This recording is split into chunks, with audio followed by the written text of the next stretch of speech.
Okay, I think our number has leveled off there. So thank you so much for everyone for joining us. I am really excited about this morning's talk. I want to start by centering myself and acknowledging that I am currently working, living, and playing on the unceded ancestral territory of the Musqueam, Squamish, and Tsleil-Waututh Coast Salish people. Incredibly grateful to be on this land and to benefit from what this land offers. I also want to take a moment and ask you all, when you have some time today or throughout this week, to visit the Indian Residential School Survivors Society website, do some learning, some unlearning, some relearning, and take time really to absorb that information. And if you can, to donate. Now, I am so excited about this talk. I've got my pen, my paper ready. I'm going to be taking notes the whole time. So without any further ado, I'm going to pass it over to Dr. Tunisha Singleton. Thank you, Amy. There's no quiz, so it's okay if you don't, have I'm not going to give you any grief, and there's no pop quiz or anything like that. I want to thank you and everyone involved with the Women in Sports Speaker Series. I am very, very humbled and blessed to be here. I was very, very excited when you reached out and hearing me speak previously and thinking that, there's some value that I can contribute into this series. So I appreciate you and all the volunteers in the organization for inviting me and giving me this opportunity. Like you, I want to start with a brief land acknowledgement as well. I'm sorry. I am also working, playing, and living in the traditional homelands of the Nuivi Southern Paiute people, also known as Las Vegas, Nevada. So I'm very, very humbled and excited again to be here. And we're going to be talking all about the human experience. We're going to be talking about, of course, this is women in sports, but we know sports is not just sports. Sports is far beyond that.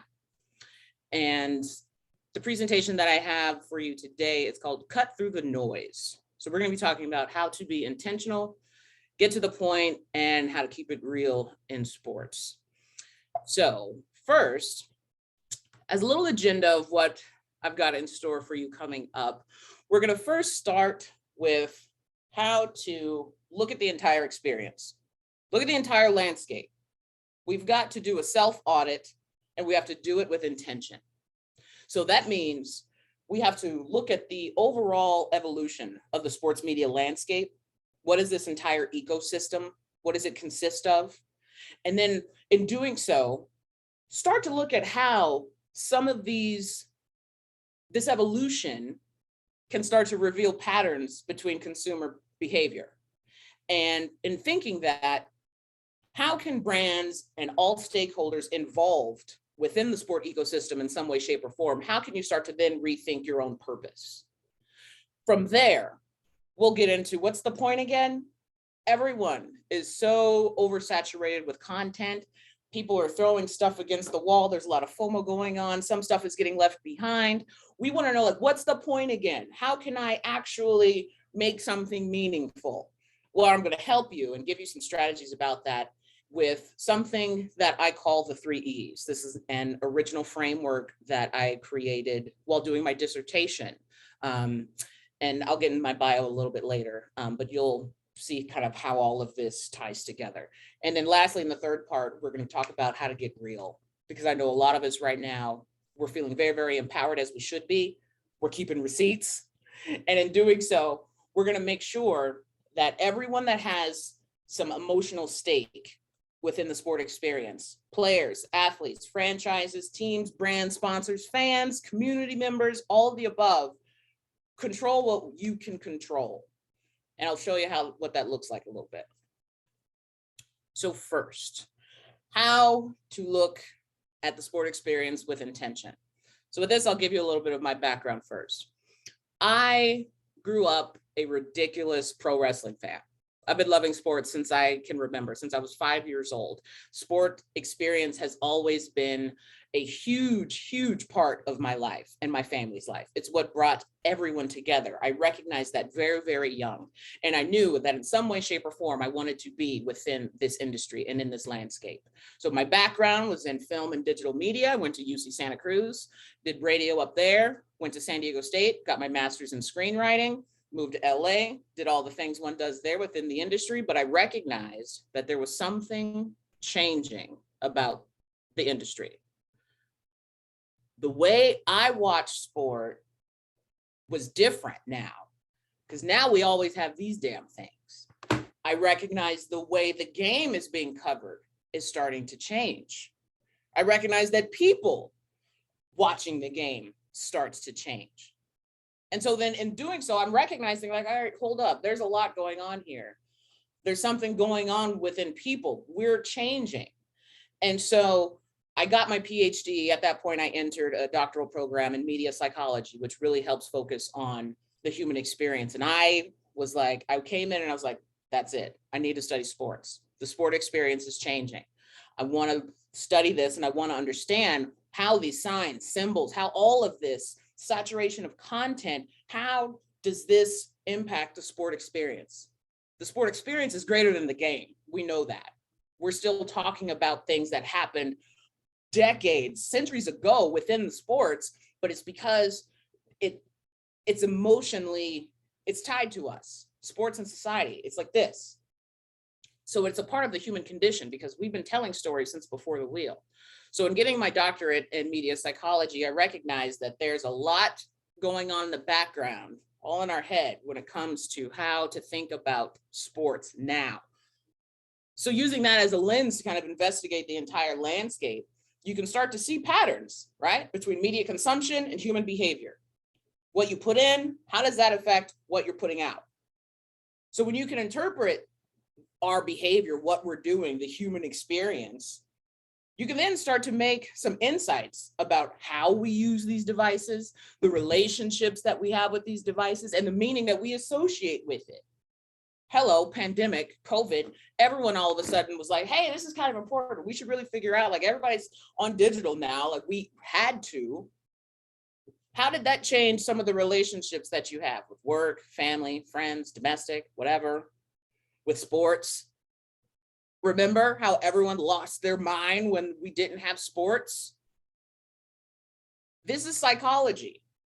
And it really starts to help understand how we got here. But to understand how you got here, you know that old saying, you got to know where we came from, right? We got to know where we've been. So this is a quick kind of snapshot timeline of the evolution of the sports media consumption. So look, back in the 1870s, right? We have the introduction of sports in newspapers, to Western Union telegrams of a college football game between Kansas and Missouri, to the first radio broadcast of a boxing fight in 1921, 1936 Olympics. It's coming around, maybe, fingers crossed, don't know. COVID may actually not happen. Television. Now we've got the first color television program with sports. Tennis. Birth of ESPN going 24/7 with sports programming. All the way to now we've got virtual reality, over-the-top programming, social media, the emergence of all these new types of platforms. What is this showing us about fans? We are we demand a more lean-in experience. We want to get closer to the game. We went from this to being in there, to using technology as a utility to get us closer to our favorite athletes, to our favorite teams, to our favorite brands. So all those patterns of media consumption, right? How we've gotten closer, we're leaning more in. It's not a passive experience anymore. Now it's very multidimensional. So that's also showing how our own identity is starting to evolve. How it used to just be scaling one aspect of the psychological connection that we would have to the game, maybe because, you know, you were born in LA, so by default, maybe you're a Lakers fan. I'm not, I'm a Clippers fan. That's because, you know, once you end up being able to have some agency of yourself, you can start to make your own decisions. But it used to just be unidimensional. You're like, okay, I share this with this person, this team, this city. So bam, that's it. Not anymore.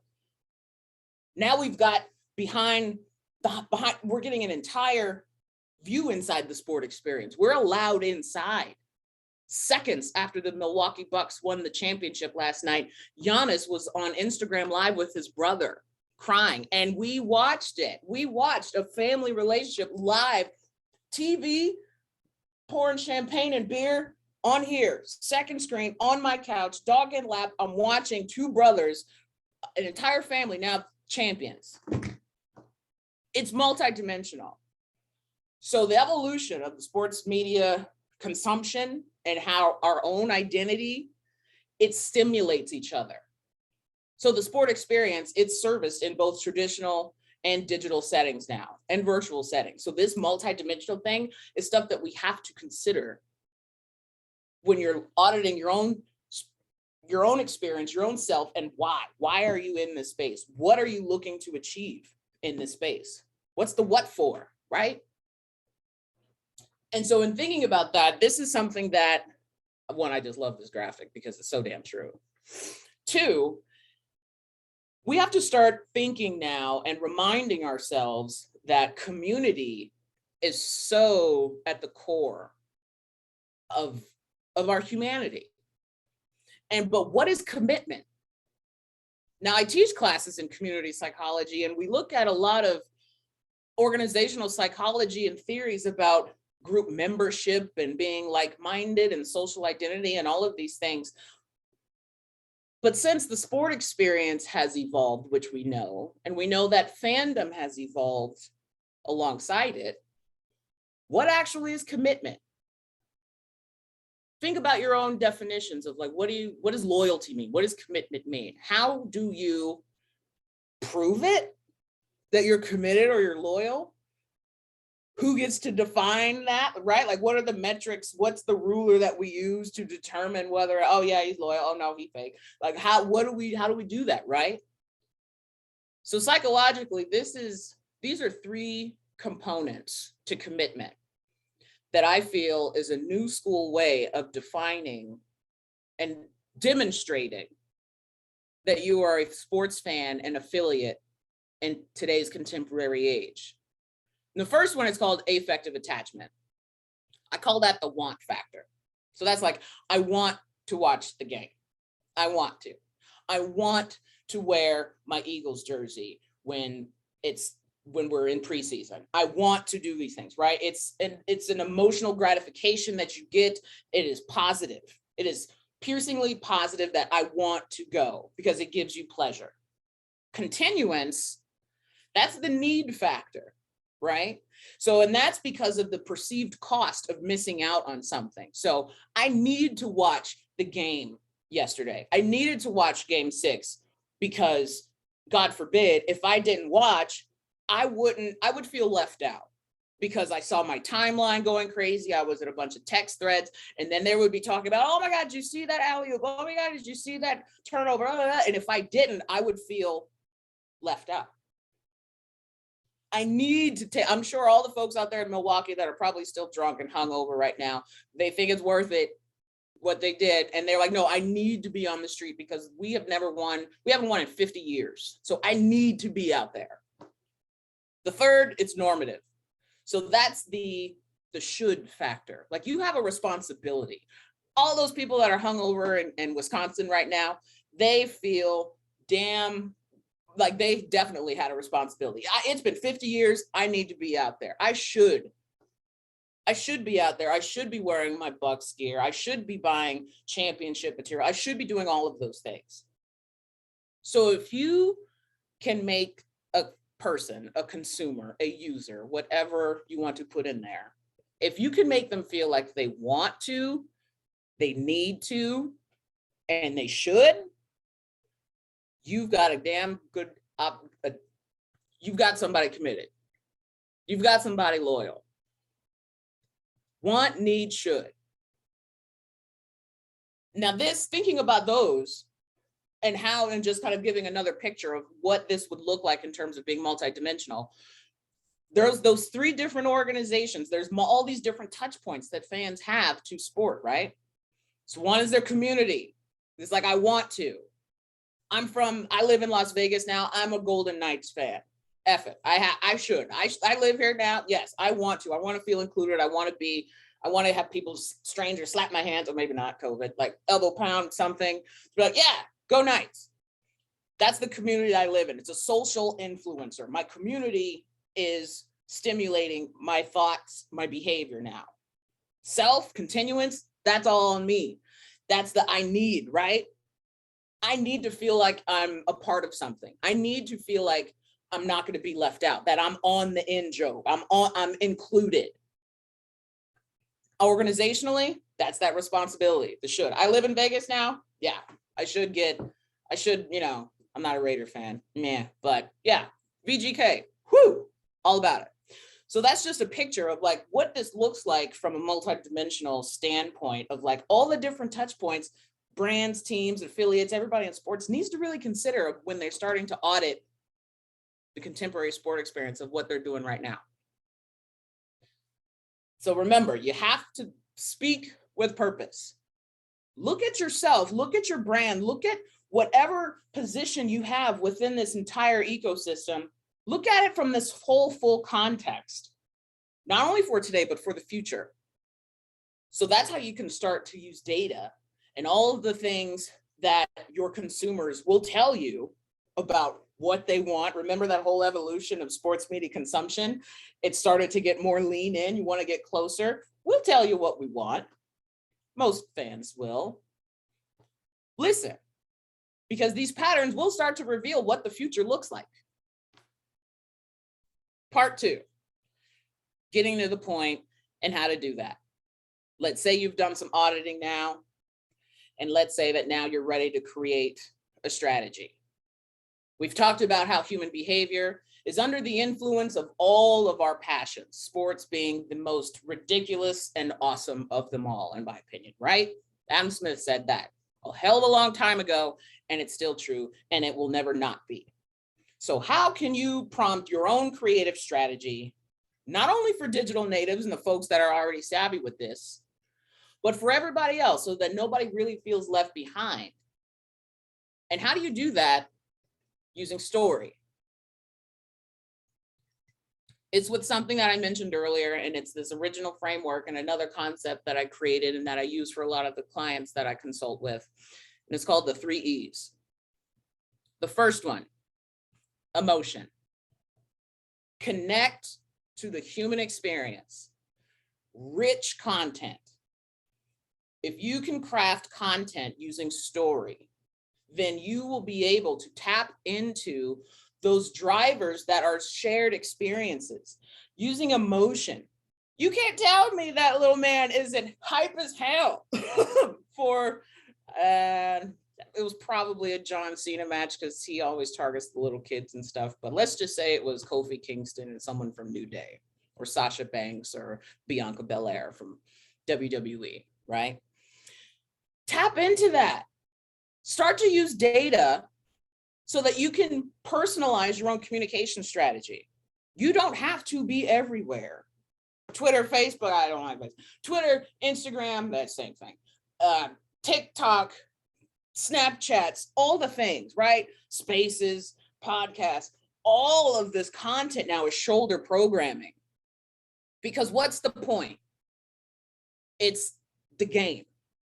It's sport, right? It's the actual game. I feel like I'm Allen Iverson. We practice, we talk about practice, but no, it's the game, right? Consider that to be the head. The shoulder programming, that's everything that supports the game. That's what a game, last night, that game was about what? Let's say 3 hours on average. Then why do we have ESPN being 24/7? Because the sport experience is greater than the game. We talk about sport moments all the time. That's because there's so much emotion behind it. Learning the stories of these athletes because they're people first. They didn't come out dunking or body slamming folks. These are people with amazing, compelling stories, and sharing that content now. You can't tell me all the people that I think last night, the comments that I saw of watching Giannis Instagram live with his family, seconds after winning the championship last night that they aren't going to be rooting for Giannis for life. They are. These are lifelong commitments and bonds now because everyone loves a story. Empower the underdog. We love these stories. So that's shoulder programming. That's the pregame, the postgame, the fantasy sports, the games, all the social media content. All of those things are what support and fuel the game. That's why it's called shoulder programming. That's where the heart is. It's in here. So that's how you tap into emotion. And the second, engagement. I've already been talking about how to integrate social media strategically in this, and that's huge because when fans are enabled and empowered to participate, it creates loyalty as a byproduct. It feels like I have ownership in this now, right? Like I put my little imprint on an experience. It feels cool. It's okay sometimes we overthink things and we try and find really big words. But last night, I remember I was watching the game and I tweeted something about somebody posted, there was like 65,000 fans outside of the arena in the city in Milwaukee last night, right?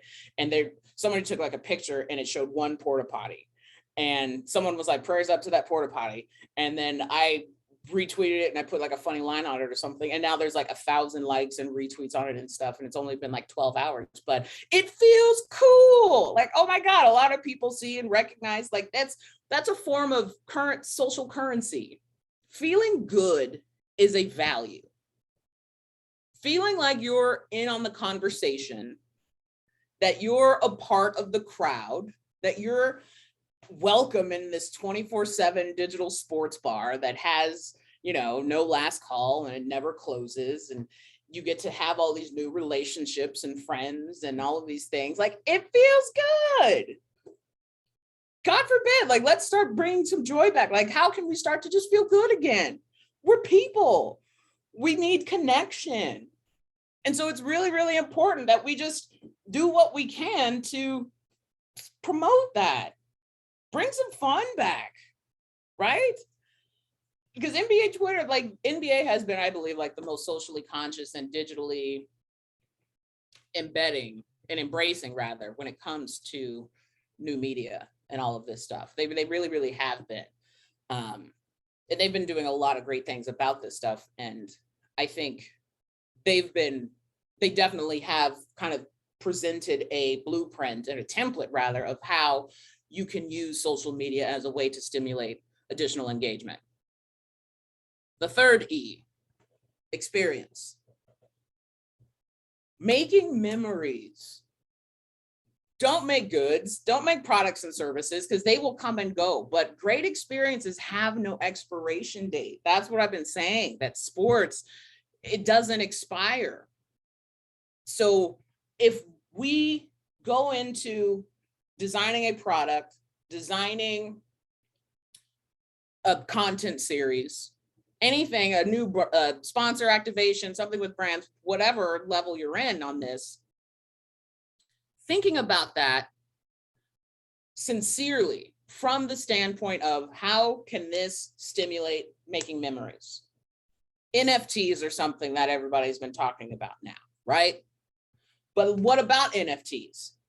Don't just do it because you have FOMO, right? Like that whole fear of missing out again. But how can you use an NFT to increase fandom, to using it to enjoy being a fan even more, right? Using it as a utility to increase and stimulate your own identification, your own affiliation, like being a fan. Look at all this shit behind me. Like I am a giant fan still. We can't forget that. You have to be a fan of the space that you're in. Otherwise, it's going to feel like just dull work and you're never going to be able to think about it from the other side. Think about it from the other perspective. You have to consider those things and your target audience and all of that, How can you use NFTs or immersive technology and virtual reality or whatever you're doing? How can you use the blank to increase the sport experience? Give additional perks. Take me behind the scenes. Let me see something else. Like the way that Giannis and the Bucks and several other awesome professional teams have been inviting fans in behind the curtain, so to speak. Make memories, because those memories will really enable you to turn precious moments into valuable assets. Value is a huge word. And it's not just limited to dollars and cents or any other currency. It's digital as well now. Those damn blue check marks, it means you're verified. Those are things of value. Not only just like Bitcoin and crypto and all that stuff, type of currency, but feeling included, getting an invite on, what the hell is that thing that, I don't know if people are even using it anymore, that where you had to talk. Well, it's all kind of like live things, and you had to get it Clubhouse, and you had to get invited only. You're like, oh, I got an invite. Like it just makes you feel it's valued. Makes you feel valued. Those 3 E's: emotion, engagement, experience. Super important. Okay. Part 3, getting real. How we can start to control what we can control. How do you do real work? Who's doing it? What does it look like? What does that even freaking mean, right? And all these people that are keeping receipts now, right? What does that mean? I'll tell you. I mentioned this earlier, but I noticed during beginning of the pandemic, March, April-ish of last year, that it took the absence of sport to remind people of how essential it really is, right? And there was a lot of personal reflection. There was a lot of stress, obviously, and anguish and all of those things. And several of us were just exhausted naturally. And in making this presentation, I intentionally always kind of start with the psychology stuff and thinking about identity, because there's a lot of important stuff when it comes to identity and the people that we're talking about, especially sports. Because if we're looking at the sports that are, the top, the big ones, all of this stuff, the ones that are making money, we're talking about Black people. We're talking about people of color, okay? And the tremendously painful, awful murders that have continued to go on for Black people in this country has not only been just tremendously devastating and just plain sad, but it's woken up a lot of people, and we're starting to have conversations now about these things and how sports and society is intersected. And we've seen the WNBA, we've seen the NBA, we've seen a few organizations in sports use their platforms to speak about social justice, to promote civic engagement in these things, right? And some of us have been saying this for a long time, like that gentleman, and folks don't want to listen. And it's, speaking myself personally, Black female, it's exhausting. And there's a lot of conversations that people are starting to have for the first time, and doing that whole self-audit thing that I started with, right? How do you look internally and start to educate yourselves on things that you may not have ever experienced or could even fathom, right? So one of the things that I realized, and I've had to always kind of answer, and I never really knew quite how to answer it, especially the higher I got in education. And I remember in getting my PhD, a lot of professors and hoity-toity people in academia were like, well, why do you want to study sports? Like, sports, live sports. Why do you like sports so much? Wrestling? You like the UFC? Why? What do you like sports? They made that voice. And I was like, I don't know. I like sports. I played sports. I played everything. I watch it. It's fun. Like, I like sports. I'm sorry. But the pandemic, and in just sitting, listening, reflecting, crying, thinking about everything, I realized sports is the only place I can regularly go to find someone who looks like me succeed and be celebrated. Sports and entertainment. I have a PhD. That's 22 years of education. K through 12, undergrad, master's, doctorate. 22 years I've been in school. In those 22 years, I've had 3 Black teachers in my entire life. 3 out of 22. 4 if you include my kindergarten teacher, Miss Mitchell, who I want to include because she was awesome. Okay, so I had 4. I had 4 Black teachers, all female, just so happens. Miss Mitchell, kindergarten. I want to shout them out because I know and respect and love them all. Miss Mitchell, kindergarten. Miss Hill, high school, college prep. Dr. Trisha Rose, amazing author, podcast host, The Tightrope, co-hosted with Cornell West, and legendary Dr. Angela Davis. Both of those at UC Santa Cruz. Those are my 4 Black professors, teachers that look like me. That's fucking deplorable. That's awful. Think about just your own perspective. Like, okay, how many just, it's one of those things that during the pandemic, I started to realize, oh yeah, this is why I subconsciously really, really love sports, because I don't know where else to see my people celebrated. That's huge. And in the course of this pandemic, and now brands and organizations and teams are making statements.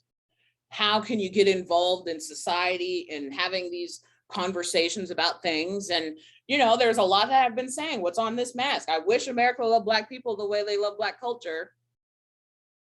So the importance of having these conversations is huge.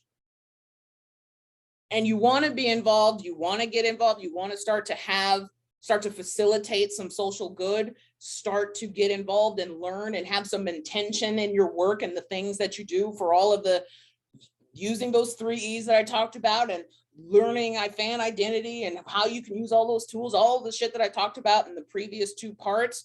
You want to think about that. You want to think about how you can get involved and now start to do it for some community good. All right. Audit. Think about it. Look, what are you doing? Become a vessel for social listening. What is going on? How can you sincerely get involved? Because you know what keeping receipts means, and why I put that up in the earlier slide? It's because I've seen so many folks, and people have been doing this before the horrible, and continued murders of the last couple of years with Breonna Taylor and George Floyd, et cetera, Ahmaud Arbery. I could go on and on and on. But we've always seen this happen in February for Black History Month, right? February 1st, everyone starts to put like BLM or Black BHM, Black History Month, on their social media profiles and tweet a few things about it, whatever. And then March 1st, that shit be gone. I'll keep receipts for that. Okay, gotcha. So you believe in all of this? You want to support Black businesses and such? How have you? There's that word intentional again, right? That we started with in part 1. What have you done to show that you are actually sincere about supporting this, about being inclusive, about equity? How have you done? What have you done to do that? Because putting a hashtag in front of a community of people is not sincere. That does not have weight. One organization that I am tremendously honored to be a president of on the board is Black Girl Hockey Club. They're a nonprofit organization that focuses on making hockey more inclusive and welcoming for Black women, our family, our friends, and the folks who love us. 3 years old, started because of a tweet. Renee Hess, our founder, she was in Dallas, I think in 2018 or so. She tweeted something like, hey, any sisters want to get together and watch a game, watch the Stars? Anybody? But then all of a sudden a bunch of tweets came in. It's like, hey, well, I'm in Philly. I'd love to watch the Flyers. Hey, I'm in New York. Like, let's go to Rangers game. Hey, so It's recognized a need. This is what innovation is. It's not something that requires a bunch of test tubes and beakers and blue fluid and tubes going around and making science experiments and all of this stuff. Innovation is simply recognizing a need and fulfilling it. Problem, solution. That is innovation. It doesn't need all this Frankenstein stuff and rats and all of these things. It is recognizing a need and doing what you can, controlling what you can control, and fulfilling it. That's it. For some reason, people like to put so much on it and call it's innovation. Like, is it, or is it just actually, I don't know, smart? How to be efficient? Black Girl Hockey Club, I met them. The first time I went, I was a game in November of 2019. I saw a tweet from their Twitter account. It was like, hey, we're going to do a meetup in LA. Vegas is going to be in town playing the Kings. Come meet up. And I was like, you jiving. There's no way this can be real. I was skeptical. I was like, So I gave him some money. I was like, all right, I'm going to go see if this is legit or not. I'm like, okay. I showed up 10 a.m., LA Live, downtown, outside Staples Center. And I'll be damned. There was already about 50 folks out there, Black, white, Hispanic, Asian, gay, straight, handicapped, young, old, kids, babies, grandmothers. It was the most diverse collection of beautiful people I've ever seen in my life. And at a hockey event, no less, right? Like I don't even see that at a park. But now we're at a hockey event. I was like, sold. I'm all in. I need to work with you. This is beautiful. So what have they done? What does control what you can control means? All right. Recognized a need. Black women are harassed, discriminated against, and feel unwelcomed in hockey. It has a history of toxicity. It does. It has always been labeled that white sport, right? These are just facts. This section is about keeping it real, right? These are just facts. These are sentiments. And you can't say that the way someone feels is wrong because you haven't felt that. I have. I've been called those things and looked at and Googled at and like at hockey games.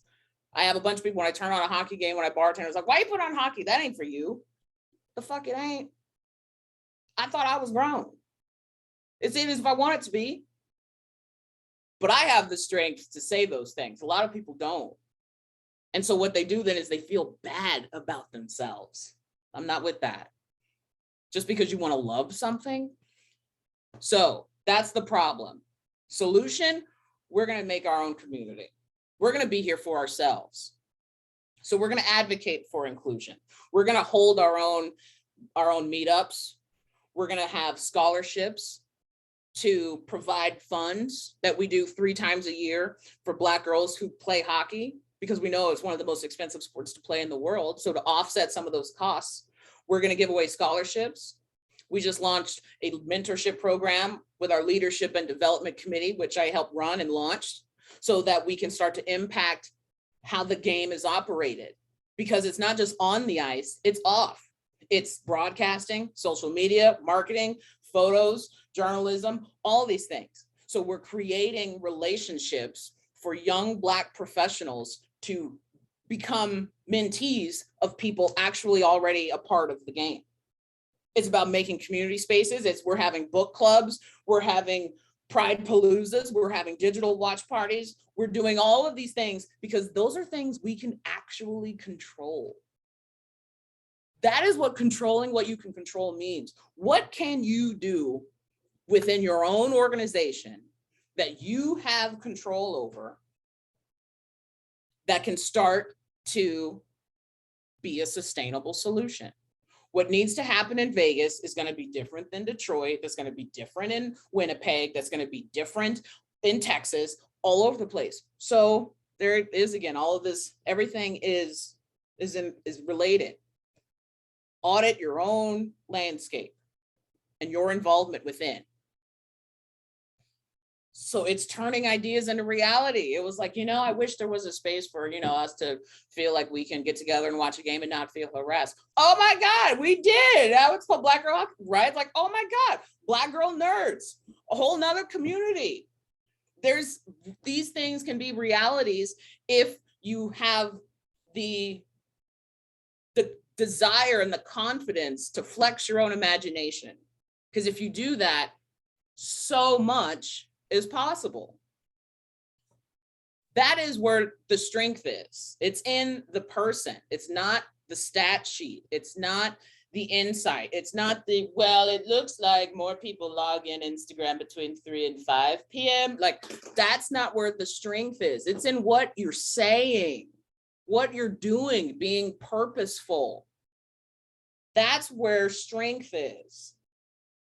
Doing all of that listening, okay? It's being able to shift culture and drive transformation, because that's what you end up doing when you're listening to your community, when you're listening to your environment, and really activating your own awareness inside so that you can be like, all right, this would be a necessary change. This is where we can grow. This is where we can improve. Those are really, really important things that can only be activated when you are humble. We don't know everything. I don't know everything. But we need to start asking questions. I know that I don't know everything. People need to recognize that within themselves as well. But in doing so, when you're humble enough and remove the ego and activate your own awareness, now you have an opportunity without any clout or anything underneath kind of, motivating or diluting the purpose of something. Now you have an opportunity to actually do something purposeful, doing something meaningful, because it's not about the product. You want to create a narrative. I said hockey has a very toxic history. That's a narrative right now that we are trying to combat.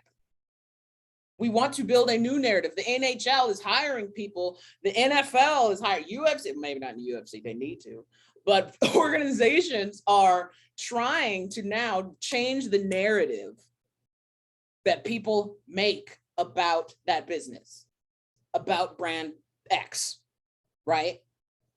Because some of it is good, some of it is bad. The NFL continues to snitch on itself because of what it did to Colin Kaepernick, Eric Reed, and several others. Like, how dare you blackball him, but then be like, yeah, BLM. Okay, that's another keep receipts thing. Because it's like, okay, you're not sincere about it then. Fans, we have to feel empowered. Women, marginalized groups, I think we've all had enough. And I think because over the pandemic, we've just been home and stewing and all of this stuff, we're just exhausted.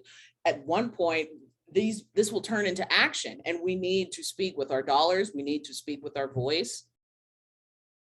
And if your voice is just a little too timid and you're shy and you're not possible to do that, pass the baton to someone who can speak for you on your behalf, because that's what community is for. We will support each other. We will be your megaphone. That's what that is all about. So this is my last slide. I want to be cognizant of time and stuff, and I want to make sure that we have an opportunity to chat and answer some of the questions that have been coming up. Be humble. That's that whole activating your own awareness again, right? Surveying the landscape, understanding your own biases, and knowing that your experience is not universal. How I've said I felt removed and not valued or welcomed in some hockey spaces. People are like, what? Really? Oh my God. When I tell people that I've only had 3 Black teachers in my entire life, they're like, what? Oh my God. Yeah. Not every, or, that shit, 90% of women probably experience sexual harassment or discrimination and retaliation in some way, shape, or form in the workplace. What?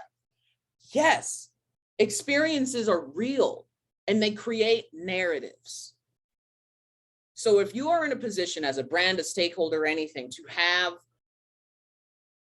have a chance at rewriting one, defining your own new normal, why wouldn't you do that?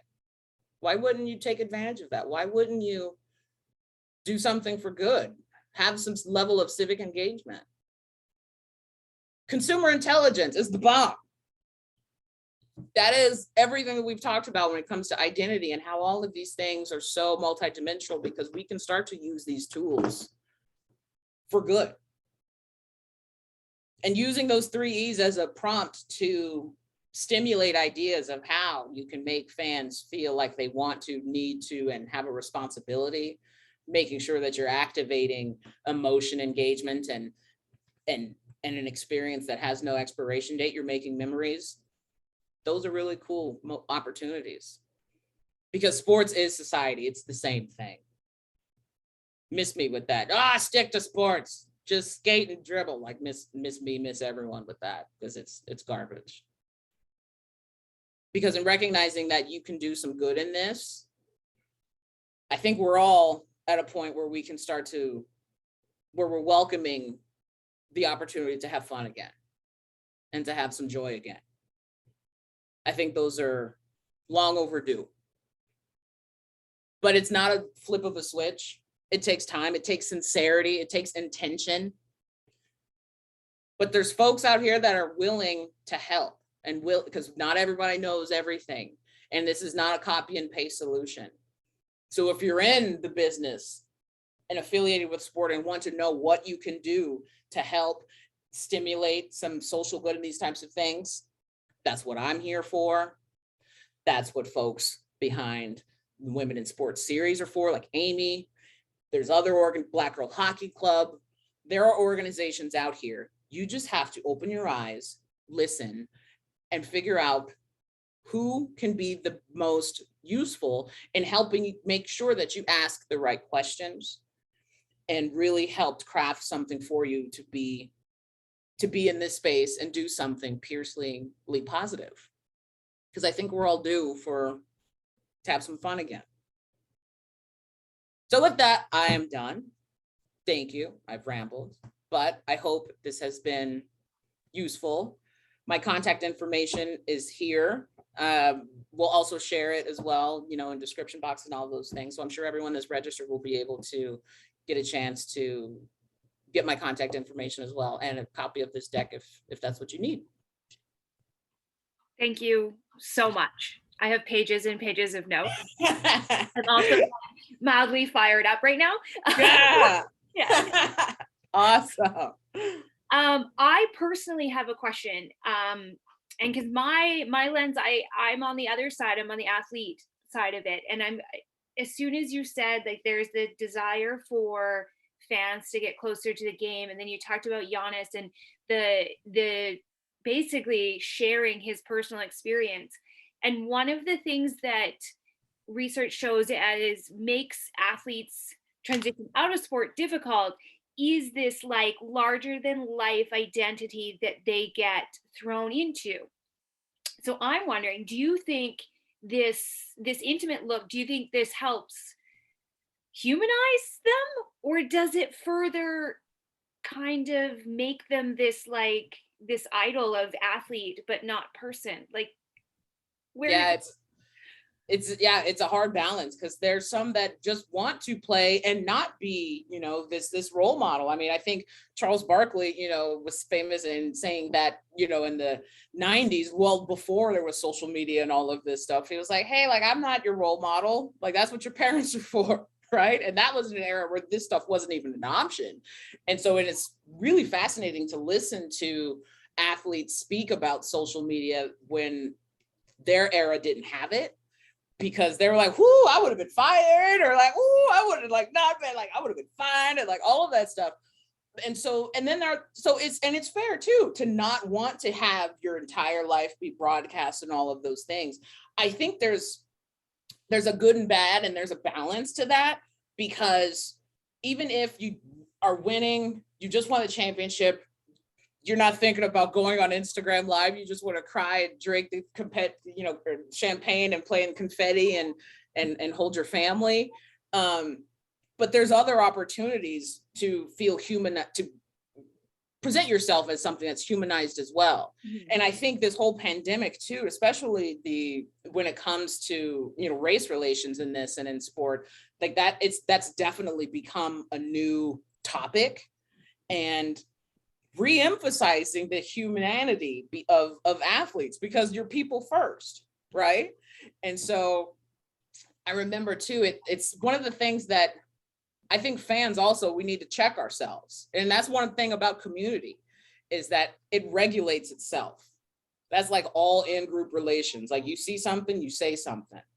Like the folks within the NBA, like over the playoffs, it was really unfortunate. Like folks spitting on players. There was, and then there was like a fan in New York that like threw popcorn on Trae Young, threw a bottle or something. And it's like, okay, they're banned. Okay. But it's like, no, arrest them. Mm-hmm. And you know what? I would go in front. I was like, put them on social media, blast them out, just like they would if a player screws up and they're the first ones to post mug shots. I'd spin it right back. Because if this is what's so valuable to some fans and trolls and the negative ones like that, then it's a two-way street too. And then maybe that social shaming will help regulate itself. If you see something, say something. And so when you see those types of things, it's like, that's not cool. Like, what the hell are you thinking about this as a person? Do you want me to do that to you? Because it's the thumb thugs, right? The people that would say things online that they wouldn't to your face. And I think, there was, Dave Chappelle made a joke about it a long time ago, like after he stopped doing Chappelle Show. But during a bit, he was saying like he was with his kids at Disneyland or something, and someone ran up to him and was like, "I'm Rick James, bitch." And he was like, "Can you not call me a bitch in front of my kid? Like, like I'm at Disneyland, I'm not working, but that's the sign on of being an athlete and being some level of celebrity. But at the same time, there's that level of responsibility that we fans, people have, period, where we need to check ourselves when you see something like that and don't condone it. Mm-hmm. Because if an athlete wants to be on Instagram and showcase their family and invite fans into a very personal moment and make them a fan like that, that's beautiful. But that doesn't mean when you see them on the street, you can be like, "What's up, fam?" Like, "Oh my God, like I watched your Instagram." It's like, okay, so did 9.4 million other people. But it's one of those balancing things where I think it has to be regulated. Fans, the people, community need to check ourselves with those types of things and give athletes the opportunity to decide how all in or how much in they want to be when it comes to that. I think that's such a great point about the community and the community policing, almost, in the sense of like, be a good fan. But I also think it also expands to organizational level, because it is that double standard of like, we're going to ban the fan, but really if that was in real life outside, that would be assault and that would be an arrest. So let's actually, protect our athletes because they're humans. And yeah. And they all say that. Yeah. And I think one of them did get arrested. That happened during this last playoffs. I think it was in the New York Atlanta series. So it might have been in New York or in Boston, but it's sad that there had been so many instances, even just over this last playoff stretch in the NBA. But it's not new. But yeah, it certainly needs to be no double standard there. Like that needs to be equal. Like check ourselves, Yeah. Okay. Couple audience questions. One, about the Olympics, which I realize apparently that they've actually started. So the question is, what advice do you have for sports fans who are critical of the Olympics, but yet want to support athletes? Hashtag it is complicated. I see that. Yeah, because I was very much looking forward to Sha'Carri Richardson running, and then she banned weed. I'm like, are you serious? Like, it's that just like one of those where it's like I'm rooting for her in life now, you know, beyond the Olympics. And it's like, will I watch? Probably still, maybe, but it'll be one of those like asterisk things for me personally, right? But I can guarantee the Olympic Committee does not care about my asterisk. I am so small, and probably all of us are so small. It would take, it's money. Money makes everything go round, right? We saw, it's like, I'm a football fan, but I'm also disgusted by, you know, a lot of the things that they've done and did and cover up and blackballed in regards with Colin, right? It's like, damn, it's Sunday though. Like, I would still want to watch the game. So it's like, it's complicated. Like, I do both still, right? But the money factor, look, it took, how long has the Washington Redskins been a franchise? It didn't stop until FedEx, that owns that field, was like, no more. Because when FedEx was like, you change that shit or I'm kicking you out kind of thing, then they're like, oh, okay, now we're the Washington football team. But it took the money. Yeah. It took sponsors to be like, that's how you start to create change, right? So when it comes to the Olympics, things like with Shikari and even, you know, it's like, yes, it's the rule, but we can change rules. We understand that rules have been wrong. Like, there was some rules that said I was 1/8 of a human. So we've changed those, but it takes the sincerity, the willingness, and unfortunately now, like, the money aspect to really force and implement some change. And so it is complicated. And so, like, yeah, it would be one of those like TV rights, sponsors, and those types of things to want to lead from the front, to want to force, I think, the Olympic Committee to need to do some of the corrective things they could to better their organization, that whole institution. But it's very, very complicated, like, as a fan. And the only thing we can do is help and just continue forcing our argument, right? Because it took 50, 60 years of Washington fans, you know, to be like, are we still doing this? Yeah. We're still doing this. But eventually we got, you know, and it's unfortunate that there's so many that have unfortunately passed and haven't even been able to see that. But it's, none of this is a light switch, right? It's, unfortunately, a lot of these things take a hell of a long time. But the advantage that we have now is that we can speak and unite and get very, very radical globally quickly and in real time.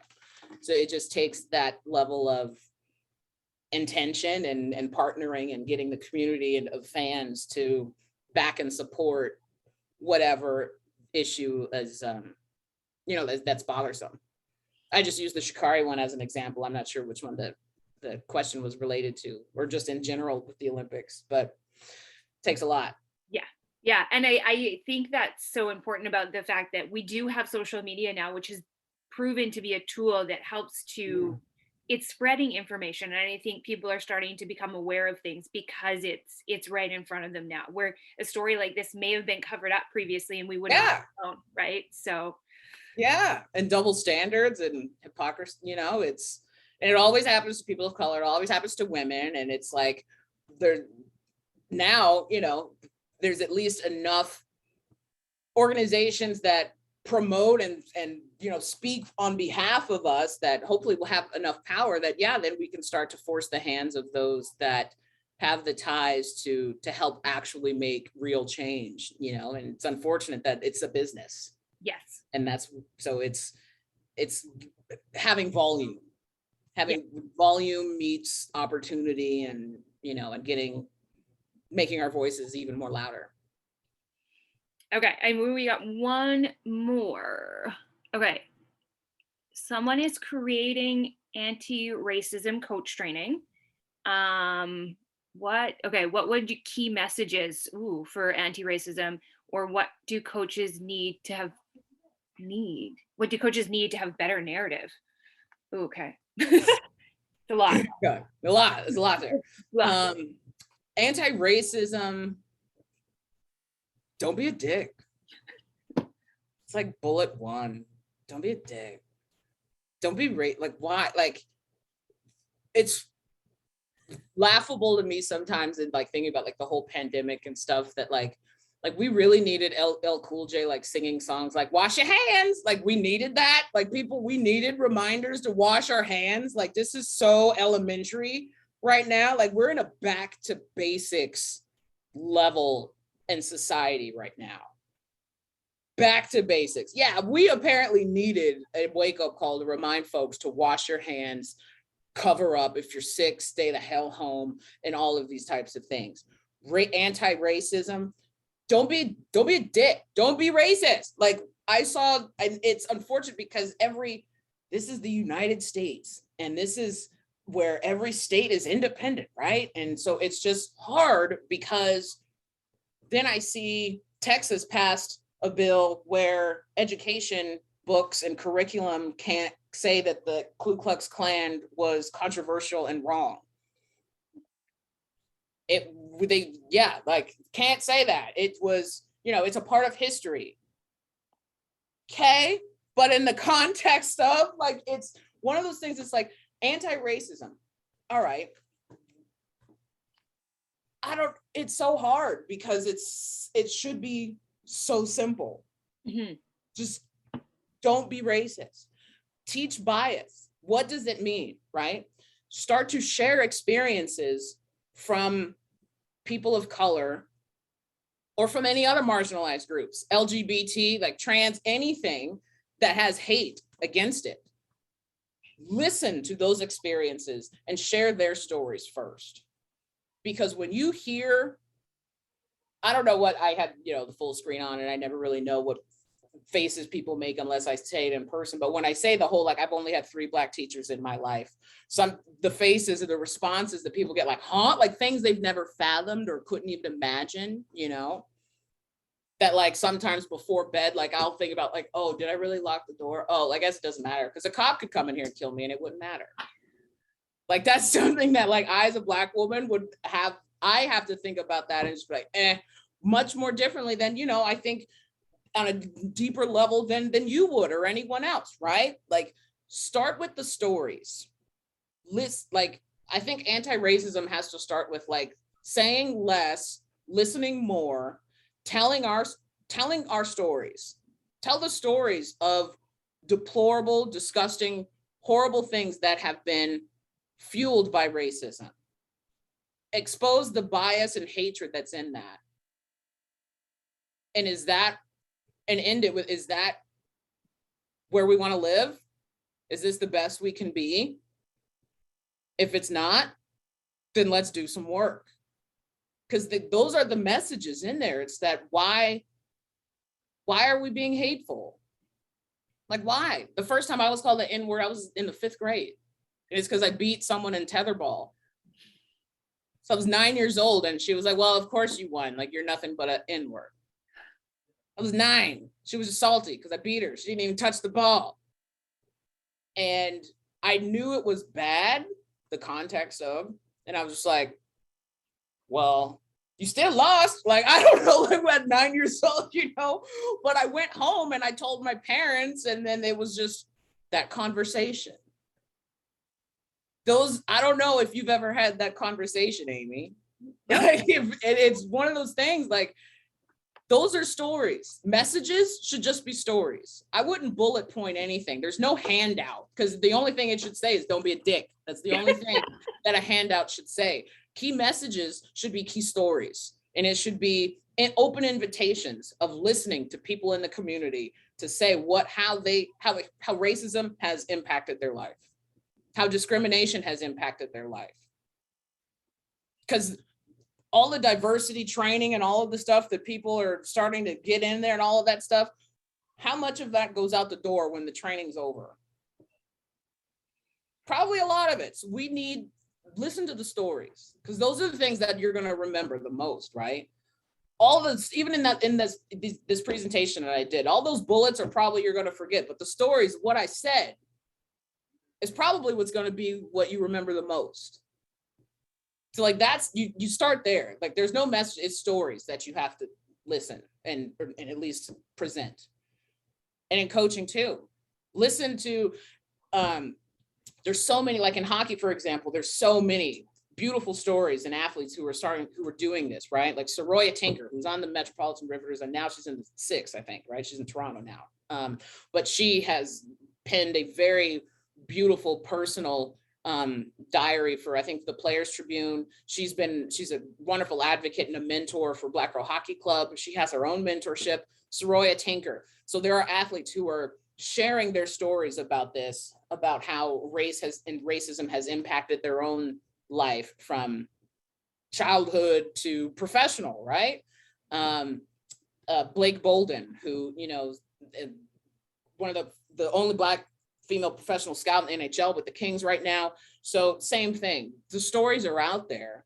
Candace Parker, the WNBA, there's tons of folks in professional collegiate sports that are showcasing, and outside of sports, that are saying stories outside of athletes, right? So coaching, even if you're working with athletes or if you're working with, office space people, the key's in the stories. And it's think less about a handout and think more about the stories and the experiences of those, because those will help answer, is this how we want to be? Is this it? Is this the best we got? Or what can we do to control whatever we can control, right? Control our own office, our own locker room, our own gym, our own arena. Staying fan statements when we walk in there, like, we won't condone this shit. Like, not only will we kick you out and ban you for life, but then we'll put you on blast on social media, show your mugshot, and arrest you. It's like saying all that. Like, I don't want to hear any derogatory statements, because if we do, you're done. Yeah. Control what you can control. Thank you. Don't be a dick. Don't be a dick. Like, it'll be a short pamphlet. Yeah. I was gonna say, I think Soraya also just started a podcast, which that's right. Yes. I saw that. Yes, which also check that out. Okay, all right. We got to thank you in the Q&A. Yay. Yeah. And thank you. I am so grateful. I'm so grateful that you came and you did this, and I'm gonna keep. Thank you. Yeah. Thank you for having me. Really appreciate it. I hope it was helpful and inspiring and ready to roll up our sleeves and get to work, right? Oh, yes. All of it. All of it. Yeah. Thank you to everyone watching. And please check out Tunisha's website, her Twitter. She's very active on Twitter. I'm impressed. Check that out. And thank you. Thank you all. Much appreciated.